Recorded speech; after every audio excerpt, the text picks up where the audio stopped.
నమస్తే అండి. నేను మీ డాక్టర్ అశ్విని పచ్చుల, గ్రీన్ హాస్పిటల్, గురుటూరు.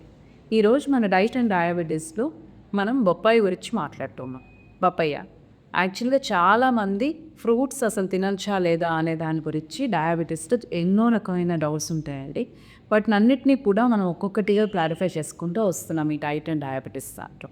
ఇవాళ మనం పపయ్య గురించి మాట్లాడుకుంటే బొప్పాయి షుగర్ పేషెంట్లకి మంచిదా, చెడ్డదా?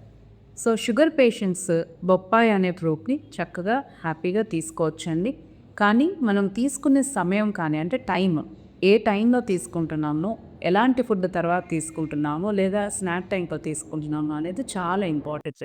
ఈ వైటమిన్ ఏ కానివ్వండి, ఫ్లావనాయిడ్స్ కానివ్వండి, కెరటినాయిడ్స్ ఇవన్నీ చాలా రకాలుగా షుగర్ పేషెంట్కి హెల్ప్ చేస్తాయి. షుగర్లో వచ్చే ఎన్నో రకమైన కంటి సమస్యలకు కూడా లేకపోతే కంటి హెల్త్కి బొప్పాయి అనేది హెల్ప్ చేస్తుందండి. బొప్పాయి మనం ఎప్పుడు తీసుకోవాలి? ఎప్పుడు కూడా ఏది కూడా 2 పదార్థాలు కలిపి తినొద్దని మనం ఎన్నోసార్లు చెప్పుకున్నాం.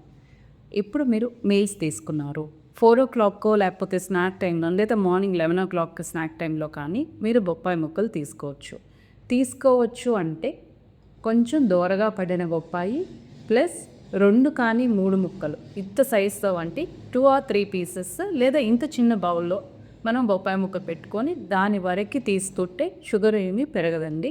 మనం వేరే వాటితో ఇంక్లూడ్ చేసుకొని కనుక తీసుకున్నట్లయితే ఎనీ ఫ్రూట్ మనకి ఎంత మంచి ఫ్రూట్ అయినా లేకపోతే మనకి జాంకాయ లాంటివి కూడా షుగర్ పెంచడానికి హెల్ప్ చేస్తాయి. అంటే మనం దాన్ని విడిగా చక్కగా ఎంత క్వాంటిటీ తీసుకోవాలనేది ముందే ప్రీటిక్స్లో పెట్టుకొని చేసుకుంటే ఇలాంటి వాటి వల్ల మనం ఉపయోగం పొందుతామే కానీ మన షుగర్స్ మాత్రం పెరుగు ఉంటాయి.